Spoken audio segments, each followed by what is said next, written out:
This is in-text question 1.18 of your NCERT. An element with molar mass 2.7 into 10 raised to the power minus 2 kg per mole. So it is given 2.7 into 10 raised to the power minus 2 kg per mole forms a cubic unit cell with edge length 405 pm. 405 pm मैं इसको metre में change कर लेता हूं. This is 405 into 10 raised to the power minus 12 meter and density is 2.7 into 10 raised to the power 3 kilogram metre cube. क्योंकि density भी metre में दी हुई थी तो इसीलिए मैंने एज लेंथ को भी मीटर में ही चेंज कर लिया, right. So 2.7 into 10 raised to the power 3 kilogram metre cube. तो what is the nature of unit cell, यानी कि टाइप ऑफ यूनिट सेल आपसे जानना चाह रहे हैं. That means they are trying to know about Z, number of atoms per unit cell आपको बताना है. तो ये आपका फॉर्मूला रहता है M is equal to A cube into D into NA by Z. ये आपका फॉर्मूला है. तो मोलर मास गिवन है आपको 2.7 इंटू 10 इज पावर माइनस 2, वो लगा दिया. एज लेंथ दी हुई है 405 पिकोमीटर. आपने इसे मीटर में चेंज कर लिया बाई मल्टीप्लाइंग 10 पावर माइनस 12 का cube multiplying density 2.7 into 10 is power 3 kilogram पर मीटर क्यूब. ये दी हुई है डेंसिटी मीटर क्यूब में. और एवोगैड्रोस नंबर आपको 6.022 into 10 raise to the power 23 use करना है और आपको Z यहाँ निकालना पड़ेगा. Z means nature of unit cell आपको पता चल जाएगा. जब आप इसे कैलकुलेट करेंगे तो Z आएगा approximately 3.96 something, that is equal to 4. और इसका मतलब जो नेचर है यूनिट सेल का वो कौन सा है, CCP है, क्यूबिक क्लोज पैक्ड है, या FCC बोल दो या HCP बोल दो, सारी बातें एक हैं. ठीक है, तो आप इसका आंसर कर सकते हैं. Nature of unit cell is FCC और CCP और HCP, कुछ भी आप लिखेंगे तीनों बातें ठीक रहेगा.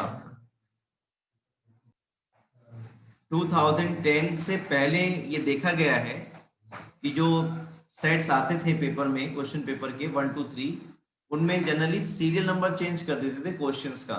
जो सेट नंबर 1 में 4th क्वेश्चन है वो सेट नंबर 2 में 3rd हो गया, उसमें 6th हो गया. जो क्वेश्चन नंबर 13 है सेट नंबर 1 में वो 2 में 17 हो गया और 3rd में मान लीजिए 11 हो गया. तो जनरली बहुत ज्यादा वेरिएशन क्वेश्चंस का नहीं मिलता था. वही क्वेश्चन के नंबर जो है सेट्स में चेंज हुआ करते थे. लेकिन 2010 और 11-12 के बाद बहुत ज्यादा चेंजेस आपको क्वेश्चन पेपर में मिलते हैं. मतलब इस क्वेश्चन जो है वो डिफरेंट होंगे और इस वजह से जो भी टॉपिक आप पढ़ रहे हो उसमें से क्या क्वेश्चन आपको मिलने वाला है नोबडी नोज. यानी कि वो टॉपिक आपको पूरी तरह से तैयार करना पड़ेगा. हो सकता है उस टॉपिक में से क्वेश्चन आपके पेपर में ना हो, पड़ोसी के पेपर में, पड़ोसी के और पड़ोसी उसके पेपर में हो. ठीक है, तो इसलिए बहुत जरूरी है कि हम जो भी तैयार करें कंप्लीट टॉपिक ही तैयार करें. इम्परफेक्शंस इन सॉलिड्स के बारे में बात करेंगे. जैसे नाम से ही अच्छा ही लग रहा है, इम्परफेक्शन आ गया, यानी कि पहले परफेक्शन था अब वो कैसा हो गया, इम्परफेक्ट. तो देखिए सबसे पहले ये समझ लेते हैं कि परफेक्ट सॉलिड क्या होता है या आइडियल सॉलिड क्या होता है. आप सभी बच्चे स्क्रीन पर देखेंगे. अगर हम एक परफेक्ट सॉलिड की बात करें या आइडियल क्रिस्टल के बारे में बात करें तो उसमें कुछ इस तरह का आपको मिलता है. जैसा आप सभी को मालूम है जो क्रिस्टलाइन सॉलिड्स हैं वो डिफरेंट टाइप्स के हो सकते हैं. आयनिक सॉलिड्स भी हो सकते हैं जिसमें आयंस कांस्टेंट पार्टिकल्स होंगे. एटम्स भी हो सकते हैं जिनमें मतलब कि जो कोवलेंट उनमें एटम्स हो सकते हैं. मॉलिक्यूलर सॉलिड्स भी हो सकते हैं. तो यहाँ जो मैं आइडियल क्रिस्टल आपको बना के दिखा रहा हूँ ये सभी में काम कर जाएगा. जैसे मान लीजिए ये हमारे पास कोई सॉलिड है, इसके अंदर ही कांस्टेंट पार्टिकल की पोजीशंस हैं। अब ये जो कांस्टेंट पार्टिकल्स हैं ये एटम्स भी हो सकते हैं, मॉलिक्यूल्स भी हो सकते हैं और आयंस भी हो सकते हैं। ये आपके सामने एक आइडियल क्रिस्टल है, परफेक्ट क्रिस्टल है, जिनमें कॉन्स्टिट्यूएंट पार्टिकल्स की जो पोजीशन है केवल उसी पोजीशन पर ही कॉन्स्टिट्यूएंट पार्टिकल्स प्रेजेंट हैं। ये कॉन्स्टेंट पार्टिकल एटम्स भी हो सकते हैं, मॉलिक्यूल्स भी हो सकते हैं और आयंस भी हो सकते हैं। ठीक है, तो यहाँ भी यही पोजीशन इनकी है। तो ये आपके सामने जो क्रिस्टल मैं बना रहा हूं ये आपका एक आइडियल या परफेक्ट क्रिस्टल है जिसमें कांस्टेंट पार्टिकल अपनी नॉर्मल लैटिस साइड्स पर प्रेजेंट है। और एक बात का ध्यान और रखेंगे, परफेक्ट क्रिस्टल के अंदर जो इलेक्ट्रिकल न्यूट्रलिटी है that has to be maintain. Electrical neutrality का मतलब है कोई भी पॉजिटिव या नेगेटिव चार्ज आयनिक उस क्रिस्टल पर नहीं होना चाहिए। Crystal has to be electrically neutral. तो ये आपके सामने एक परफेक्ट क्रिस्टल है जिसमें कांस्टेंट पार्टिकल अपनी नॉर्मल लैटिस साइट पर है। अब क्या हुआ देखिए, इम्परफेक्शन कैसे आएगा, जब इस परफेक्ट क्रिस्टल में से कुछ कांस्टेंट पार्टिकल्स अपनी नॉर्मल लैटिस साइट से मिसप्लेस हो जाए। ये मैंने दो एटम्स या दो मॉलिक्यूल्स या दो आयंस यहां से हटाए तो इम्परफेक्शन आ गया। ये क्या हुआ, जो कांस्टेंट पार्टिकल्स थे वो अपनी नॉर्मल लैटिस साइट से मिसप्लेस हो गए, खो गए, क्रिस्टल को छोड़ करके बाहर चले गए। तो भाई इम्परफेक्शन तो आना लाजमी।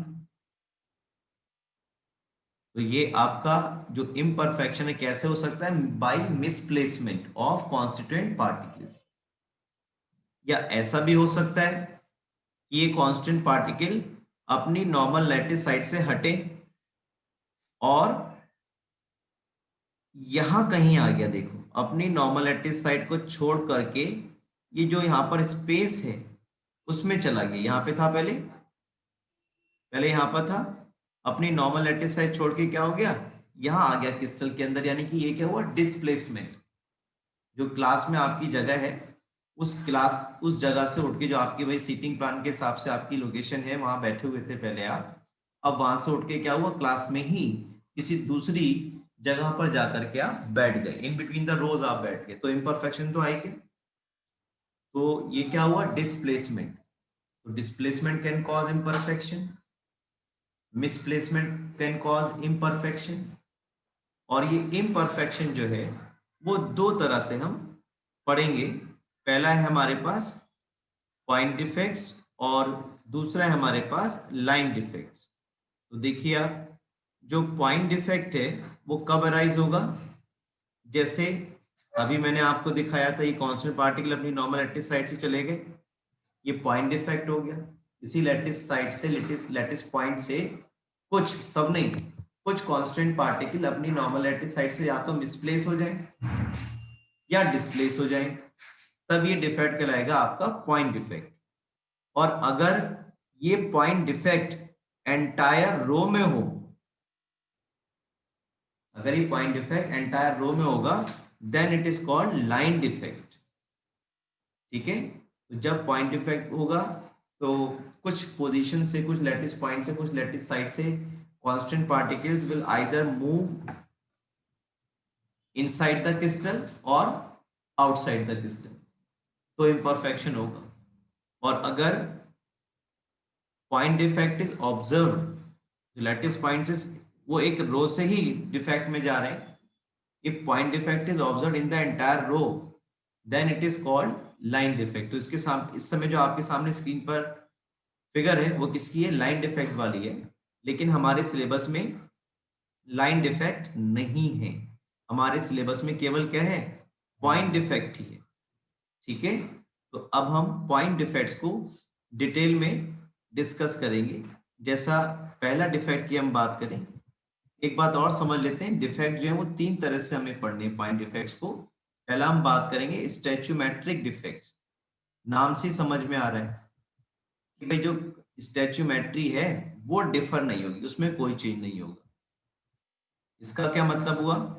कुछ सॉलिड्स ऐसे होते हैं जिनमें रेशियो एटम्स का एग्जैक्टली सिमिलर होगा जैसा कि उनके केमिकल फॉर्मूले से दिखता है। जैसे मान ली सोडियम क्लोराइड की बात करें, तो सोडियम क्लोराइड का क्रिस्टल अगर आप देखेंगे, उसको इन्वेस्टिगेट करेंगे, तो जैसा आपको यहाँ पे फॉर्मूले से लग रहा है कि Na और Cl के जो एटम्स का रेशियो है वो कितना है, 1:1 है।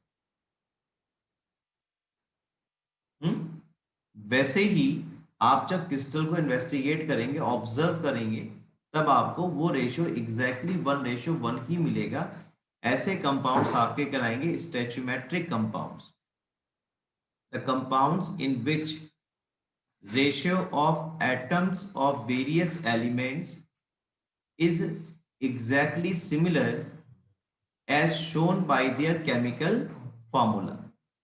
जैसे मान लीजिए कैल्शियम क्लोराइड है, कैल्शियम क्लोराइड में आप अगर कैल्शियम और Cl के एटम्स का रेशियो इन्वेस्टिगेट करेंगे, ऑब्जर्व करेंगे क्रिस्टल के अंदर, तो वो आपको 1:2 ही मिलेगा।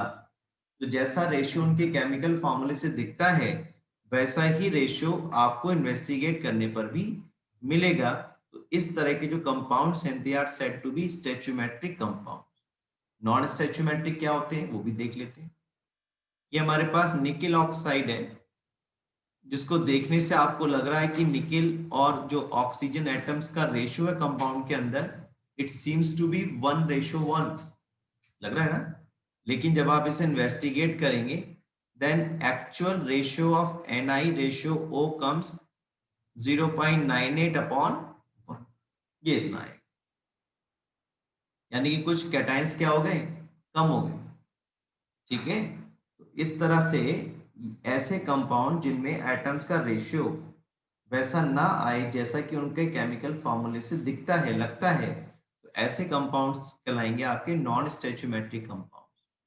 Those compounds in which the ratio of atoms of different elements is not exactly similar as shown by their chemical formula are called non-stoichiometric compounds। तो हमें जो ये डिफेक्ट है ये दोनों तरह के कंपाउंड्स में पढ़ना है। स्टैच्यूमेट्रिक डिफेक्ट जिसमें रेशियो ऑफ एटम्स डिफर ना हो, जैसा फॉर्मूले में है वैसा ही दिखे, और नॉन स्टैच्यूमेट्रिक डिफेक्ट जिसमें रेशियो एग्जैक्टली वैसा ना हो जैसा उनके केमिकल फॉर्मूले से लग रहा है। तो पहले हम बात करने वाले हैं स्टैच्यूमेट्रिक डिफेक्ट्स की, यानी कि इसमें जो रेशियो है एटम्स का, मॉलिक्यूल्स का या आयंस का वैसा ही रहेगा जैसा उनके केमिकल फॉर्मूले से दिखता है। तो इसमें हम पहला डिफेक्ट हम पढ़ने वाले हैं which is called vacancy defect. Stoichiometric defect का फर्स्ट टाइप हम पढ़ेंगे वैकेंसी डिफेक्ट। नाम से समझ में आ रहा है कि वैकेंसी हो गई होगी, जॉब के लिए अप्लाई कर दें, ऐसा कुछ नहीं है। देखिए यहाँ पे क्या है, वैकेंसी डिफेक्ट में जो कांस्टेंट पार्टिकल्स हैं, ये आपको दिख रहा है वाइट वाइट पोर्शन, यहाँ से जो कांस्टेंट पार्टिकल्स हैं उन्होंने क्रिस्टल को छोड़ दिया। क्रिस्टल को छोड़ के कहाँ चले गए, बाहर चले गए। कहाँ चले गए उससे कोई मतलब नहीं है।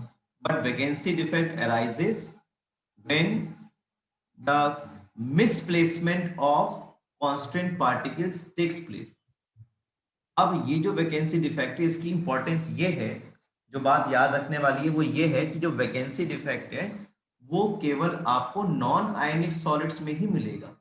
नॉन आयनिक सॉलिड्स का मतलब है जिनमें कांस्टेंट पार्टिकल आयंस ना हो, उनमें मिल सकता है। वो कौन हो गए, या तो एटॉमिक सॉलिड्स होंगे जिनमें कांस्टेंट पार्टिकल एटम्स होंगे, या फिर आयंस होंगे। तो ये जो कांस्टेंट पार्टिकल अपनी नॉर्मल लैटिस साइड से मिसप्लेस हुए, दे मे बी एटम्स और मॉलिक्यूल्स।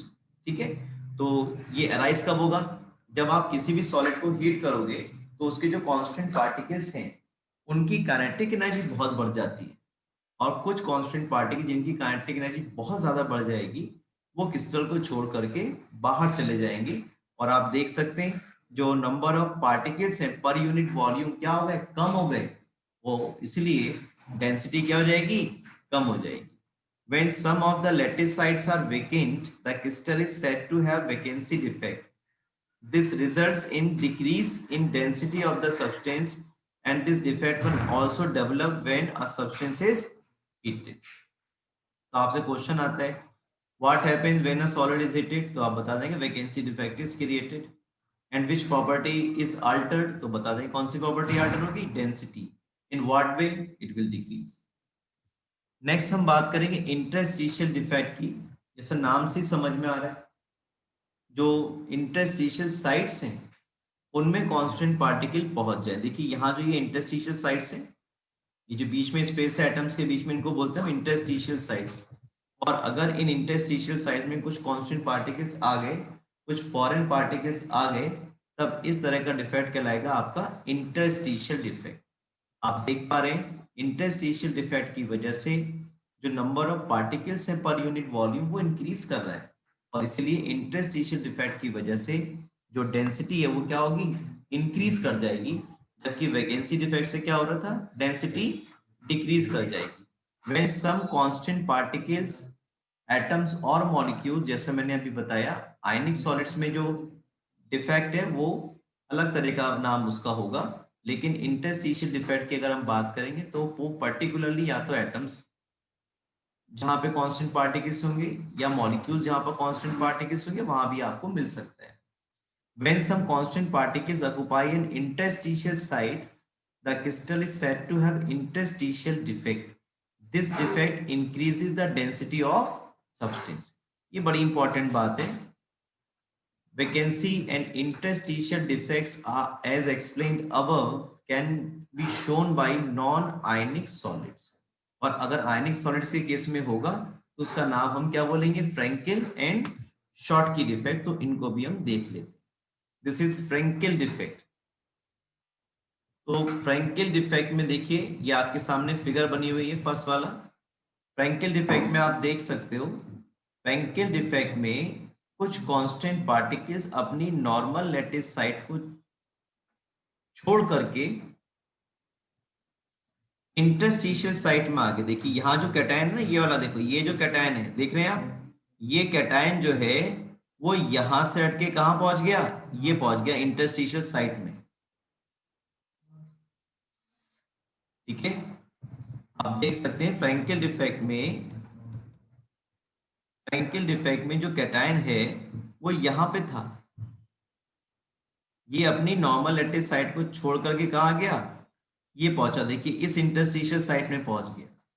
तो जहां से ये हटा है वहां तो हो गया वैकेंसी डिफेक्ट, और जहां ये पहुंचा है वहां हो गया इंटरस्टिशियल डिफेक्ट. तो कहते हैं कि जो फ्रैंकेल डिफेक्ट है it is the combination of both vacancy as well as interstitial defect, या in Frenkel defect both vacancy and interstitial defects are observe. ठीक है, तो ये आपके सामने फ्रैंकेल डिफेक्ट है. आपको क्या लगता है कि डेंसिटी पे कोई फर्क पड़ेगा, नहीं पड़ेगा, क्योंकि ये जो कैटायन है ये केवल मिसप्लेस हुआ है, केवल डिस्प्लेस हुआ है, वेरी सॉरी, केवल डिस्प्लेस तो हुआ है, क्रिस्टल के अंदर ही रहा. तो आप ऐसा बताएंगे इन Frenkel defect small cations. Actually में आप देख सकते हो यहाँ पे कैटायन और एनायन के साइज में डिफरेंस है. कैटायंस का साइज छोटा है, एनायन का साइज बड़ा है. तो ये जो फ्रैंकेल डिफेक्ट है ये उन्हीं सॉलिड्स में आपको मिलेगा where there is a difference in the sizes of cations and anions. So in case of Frankel defect, some cations are displaced from their normal lattice sites to the interstitial sites. The site from where they are displaced, vacancy defect is created, and where they reach, interstitial defect is observed. तो जैसा मैंने आपको बताया कि जो Frenkel defect है ये केवल आपका उन सॉलिड्स में होगा जिनमें कैटायंस और एनायन के साइज में डिफरेंस काफी ज्यादा हो, और ऐसे केस में जो स्मॉलर कैटायन है it is dislocated from its normal site to an interstitial site. It creates a vacancy defect at the original site and the interstitial defect at its new location जहां पहुंच रहा है. Frankel defect is also called dislocation defect. Dislocate हो रहा है cation, और ये देखिए इसके एग्जाम्पल आप देखेंगे, ये भी बड़ी इंपॉर्टेंट सी बात है कि ये डेंसिटी में चेंज कोई नहीं होगा क्योंकि क्रिस्टल के अंदर ही रहेगा, कैटायन डिस्प्लेस नहीं हुआ है, only displacement has taken place. तो Frenkel defect is observe in ionic solid where there is a large difference in the sizes of ions. और इनके एग्जांपल्स याद रखेंगे, ZnS, AgCl, AgBr, AgI, ये सब। तो क्वेश्चन अगर आता है why in case of Frenkel defect, why the Frenkel defect is observed in case of ZnS, तो आप ये यहाँ पे बताएंगे because there is a large difference in the sizes of ions. हाँ, जनरली कैटायन का साइज छोटा होता है, इनका साइज बड़ा होता है जब आयनिक सॉलिड्स बनते हैं तब। और कभी कभी ऐसा भी साइज होता है कि वो मिसप्लेस भी कर सकते हैं और डिस्प्लेस भी कर सकते हैं, अभी आपको बात करूंगा मैं, ठीक है। तो इस ZnS, AgCl, AgBr, AgI में फ्रैंकेल डिफेक्ट इसलिए ऑब्जर्व हो रहा है क्योंकि यहाँ पर कैटायंस और एनायंस के जो साइजेस हैं उनमें डिफरेंस काफी ज्यादा होता है, इसलिए फ्रैंकेल डिफेक्ट इन आयनिक सॉलिड्स में होगा। हमसे क्वेश्चन आता है why Frenkel defect is not observed in case of ionic solids like NaCl। NaCl में आपको फ्रैंकेल डिफेक्ट ऑब्जर्व नहीं होगा, क्या वजह है? यहाँ पे जो कैटायन और एनायन के साइजेस है लगभग लगभग कैसे हैं, सेम है। देखिए मैं आपको एक फिगर बना के दिखा रहा हूँ, उससे आपको आइडिया लगेगा।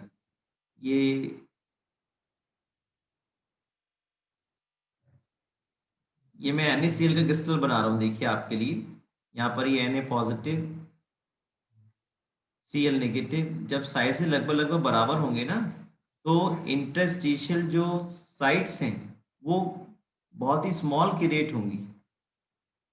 देखिए आप, ये कैटायन एनायन सेम साइजेस के, तो देखिए कितनी छोटी इंटरस्टिशियल साइड बन के आ रही है, बहुत स्मॉल है ना।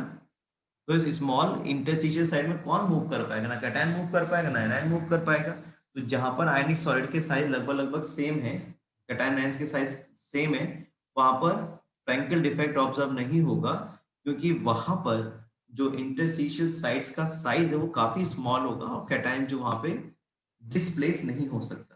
नेक्स्ट हम बात करेंगे शॉर्टकी डिफेक्ट के बारे में। शॉर्टकी डिफेक्ट में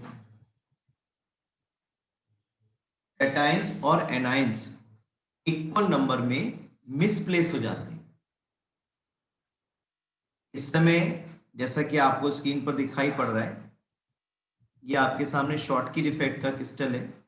इस क्रिस्टल के अंदर पहले क्या था, देखिए यहाँ पे कैटायन था, यहाँ पर एनायन था, यहाँ पे एनायन और यहाँ पर कैटायन। पहले ये क्रिस्टल इलेक्ट्रिकली न्यूट्रल था, जितने पॉजिटिव उतने नेगेटिव। कैटायन और एनायंस अपनी नॉर्मल साइड्स पर थे, लेकिन क्या हुआ, किसी भी वजह से, क्या वजह उसको हमें नहीं जानना है यहाँ पर, लेकिन शॉर्टकी डिफेक्ट में किसी भी वजह से जो कैटायंस और एनायंस हैं वो दोनों इक्वल नंबर में मिसप्लेस हो जाएंगे क्रिस्टल से। तो जैसे NaCl की रेशियो की हम बात कर रहे थे, वो कितना मिलता है आपको, 1:1 ही मिलेगा। तो जब इक्वल नंबर में कैटायन और एनायन मिसप्लेस हो रहे हैं तो जितने कैटायन गए उतने एनायन जाएंगे। तो रेशियो कैसे चेंज होगा? रेशियो चेंज ही नहीं हो सकता, ठीक है। तो इस तरह से जो शॉर्टकी डिफेक्ट है, it arises due to the misplacement of equal number of cations and anions from the ionic crystal. और जैसा अभी मैंने बताया, this defect is observed in case of those ionic solids where the sizes of cations and anions are approximately same।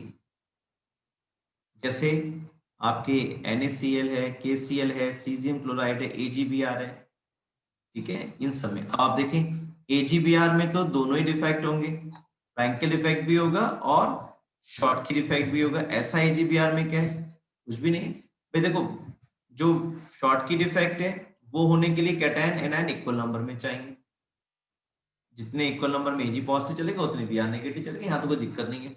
लेकिन Ag positive का size कुछ इस तरह से होता है कि वो फ्रैंकेल डिफेक्ट के दौरान इंटरस्टिशियल साइट में भी मूव कर सकता है। फ्रैंकेल डिफेक्ट तभी होगा जब कैटायन और एनायन के साइज में डिफरेंस ज्यादा हो।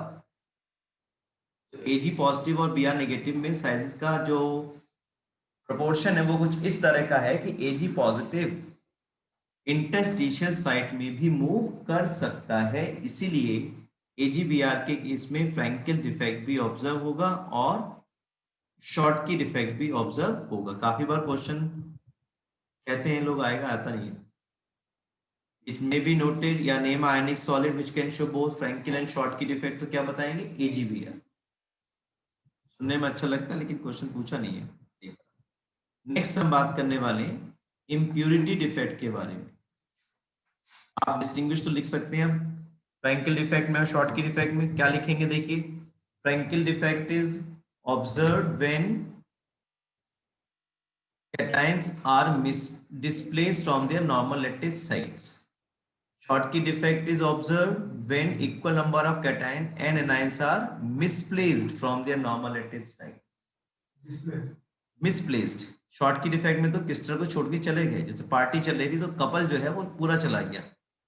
पहले क्या थे, जेंट्स और लेडीज सब बराबर थी, अभी क्या हुआ, जो कपल बाहर गए, कपल जब बाहर गया तो जेंट्स का और जो लेडीज का रेशियो वो सेम ही रहने वाला है ना।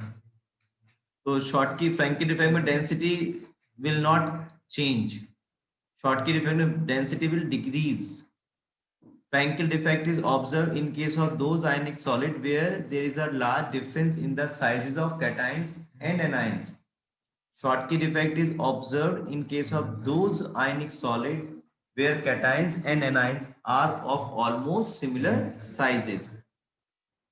Example भी लिख देंगे, ZNS, CDS, AGI, AGCL, ये सब आपके एग्जाम्पल हो जाएंगे। और इनके में KCl, NaCl, CSCl, AGBR वगैरह लिख देंगे। और नोट भी मार्क कर सकते हैं, in case of AGBR both Frenkel and Schottky defects are observed. Next हम बात करने वाले हैं इम्प्यूरिटी डिफेक्ट की। पहले हमने पढ़ा स्टैचोमेट्रिक डिफेक्ट्स, उसमें 4 तरह से हमने पढ़ा, वैकेंसी, इंटरस्टिशियल, और अगर ये वैकेंसी और इंटरस्टिशियल डिफेक्ट आयनिक सॉलिड्स में हुए तो इनके नाम फ्रैंकेल डिफेक्ट और शॉर्ट की डिफेक्ट हो जाएगा। और अगर नॉन आयनिक सॉलिड्स में रहेंगे तो उनको हम क्या बोलेंगे? Vacancy and interstitial defect. Vacancy में डेंसिटी डिक्रीज हो जाएगी, इंटरस्टिशियल में डेंसिटी बढ़ जाएगी, फ्रैंकेल में डेंसिटी अनअल्टर्ड रहेगी, कोई चेंज नहीं होगा, और जो शॉर्ट की डिफेक्ट है उसमें डेंसिटी डिक्रीज हो जाएगी। नेक्स्ट हम बात कर रहे हैं इम्प्यूरिटी डिफेक्ट की। जैसा आपको इस समय ये NaCl का क्रिस्टल दिखाई पड़ रहा है स्क्रीन पर, Na positive, Cl negative, Na positive, Cl negative, Cl negative, यहाँ पे क्या आएगा? Na positive. मैं अभी के लिए आपको नॉर्मल क्रिस्टल दिखा रहा हूँ, ये यहाँ पे क्या आ जाएगा, देखिए Na पॉजिटिव, ठीक है, Na पॉजिटिव। कुछ गड़बड़ हो गई क्या? Na पॉजिटिव, अच्छा ठीक है, हाँ ठीक है, बिल्कुल ठीक है, दोनों जगह Na पॉजिटिव होंगे। ये आपका इस समय नॉर्मल क्रिस्टल है जिसमें Na positive, Cl negative, Na positive, Cl negative है। आपने क्या किया, इस क्रिस्टल के अंदर हायर कैटायनिक चार्ज वाली इंप्यूरिटी ऐड कर दी। जैसे मान लीजिए आपने इसमें स्ट्रोंशियम क्लोराइड ऐड कर दिया, तो जब स्ट्रोंशियम क्लोराइड आप ऐड करोगे तो Sr2 पॉजिटिव आयंस इसमें से मिलेंगे और Cl नेगेटिव आयंस इसमें से मिलेंगे। Cl नेगेटिव तो सेम है, देखो यहाँ पर जो SrCl2 तो Cl नेगेटिव आयंस मिल रहे हैं, वही आयंस किससे मिलेंगे आपको? वही आयंस किसमें प्रेजेंट है? NaCl क्रिस्टल में भी प्रेजेंट है। लेकिन जब आप Sr2 पॉजिटिव यानी कि higher cationic charge impurity add कर रहे हो तो क्या होगा? दो Na पॉजिटिव कैटायंस अपनी नॉर्मल लैटिस साइड से मिसप्लेस कर जाएंगे, एक तो ये गया और एक ये गया। दो Na पॉजिटिव आयंस अपनी नॉर्मल लैटिस साइड से क्या हो गए? मिसप्लेस हो गए, और अब 2 कैटायनिक वैकेंसीज बन गई, और एक कैटायनिक वैकेंसी में खुद Sr2 पॉजिटिव एंटर कर जाएगा। मैंने आपको बता दिया, दुनिया इधर से उधर हो जाए, इलेक्ट्रिकल न्यूट्रलिटी आयनिक क्रिस्टल की मेंटेन रहनी ही रहनी है। कहने का मतलब ये है, जब 2 Na पॉजिटिव यहां से मिसप्लेस होंगे तब एक Sr2 पॉजिटिव इस कैटायनिक वैकेंसी में एंटर करेगा। 2 Na पॉजिटिव है और एक SR पे कितने पॉजिटिव चार्ज है? 2 positive charge. Electrical neutrality maintain रखनी है, तो इलेक्ट्रिकल न्यूट्रलिटी मेंटेन कब होगी? जब दो कैटायनिक वैकेंसी जो बनी है उनमें से एक में खुद SR2 पॉजिटिव आ जाए, तब इलेक्ट्रिकल न्यूट्रलिटी मेंटेन हो पाएगी और एक कैटायनिक वैकेंसी क्रिएट हो जाएगी। तो इम्प्यूरिटी डिफेक्ट में आप क्या कर रहे हो? इम्प्यूरिटी डिफेक्ट में आप किसी आयनिक क्रिस्टल में हायर कैटायनिक चार्ज वाली इम्प्यूरिटी ऐड कर रहे हो। तो इलेक्ट्रिकल न्यूट्रलिटी मेंटेन करने के लिए, जैसे SrCl2 अगर आपने ऐड किया है तो SR पे 2 पॉजिटिव चार्ज है, पॉजिटिव नेगेटिव चार्ज क्रिस्टल के अंदर बराबर रखने, तो 2 Na पॉजिटिव हटेंगे, उसमें से खुद में एक SR2 पॉजिटिव एंटर कर जाएगा। जरा मेरी बात को आप समझे नहीं समझे, जरा मुझे समझाइए। मैंने इस बार ऐड किया trivalent impurity, Al3 positive add कर दिया मैंने। अब बताओ कितने Na पॉजिटिव जाएंगे? Very good. एक Al3 पॉजिटिव अगर इसमें आना होगा तो 3 Na पॉजिटिव जाएंगे, और कितने में Al3 पॉजिटिव आ पाएगा? 1 में आ जाएगा। कितनी कैटायनिक वैकेंसी बनी रहेगी? 2। सब होशियार हो गए अब।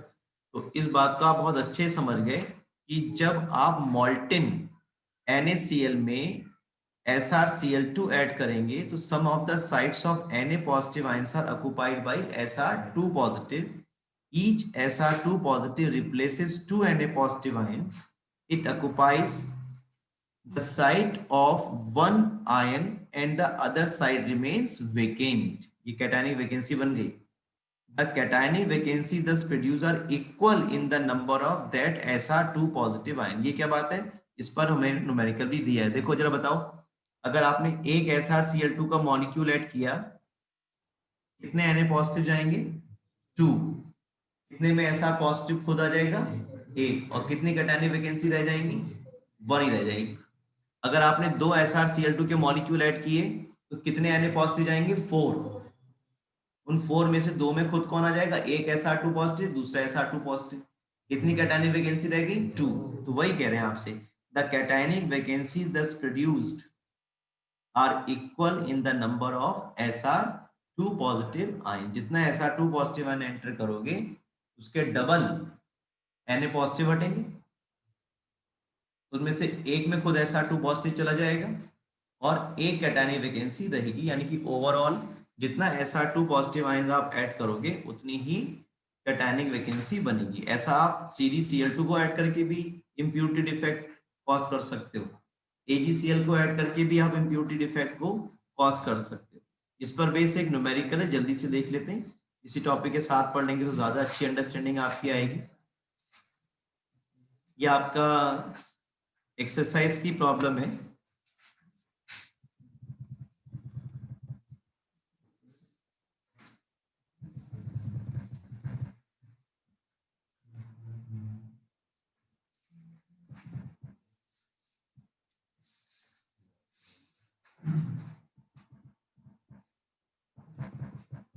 देखिए ये प्रॉब्लम आपके पास है 1.25।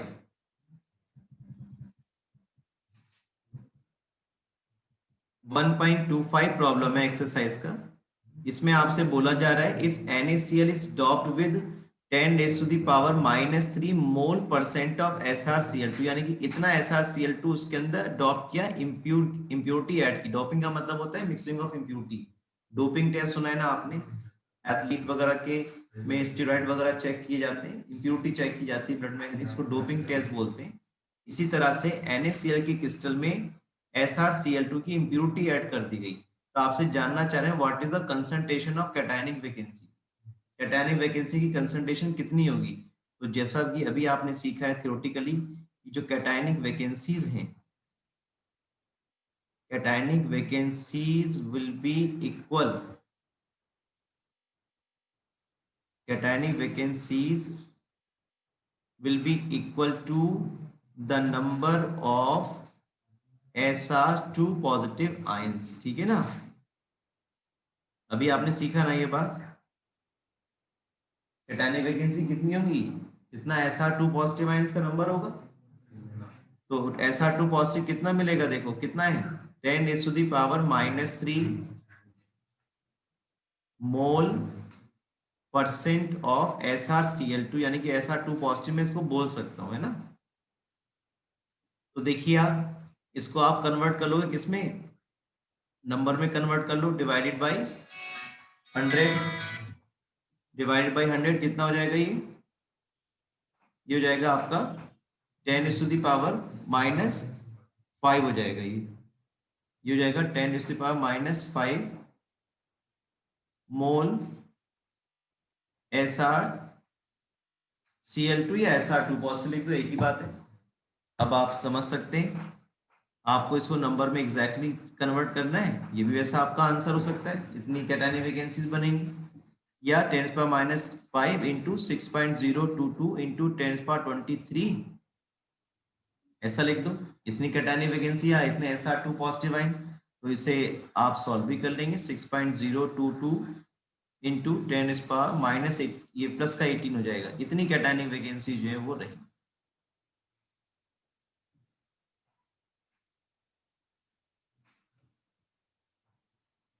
इतनी कैटायनिक वैकेंसीज आपको बन जाएंगी जितना आप SrCl2 ऐड करोगे। लेकिन अगर यहाँ पे SrCl2 की जगह AlCl3 होता तो क्या होता, डबल बनती कैटायनिक वैकेंसीज। तो यहाँ पे क्या करते, 2 into number of Al3 positive ions. ठीक है बात, इस बात को भी ध्यान रखेंगे सब बच्चे।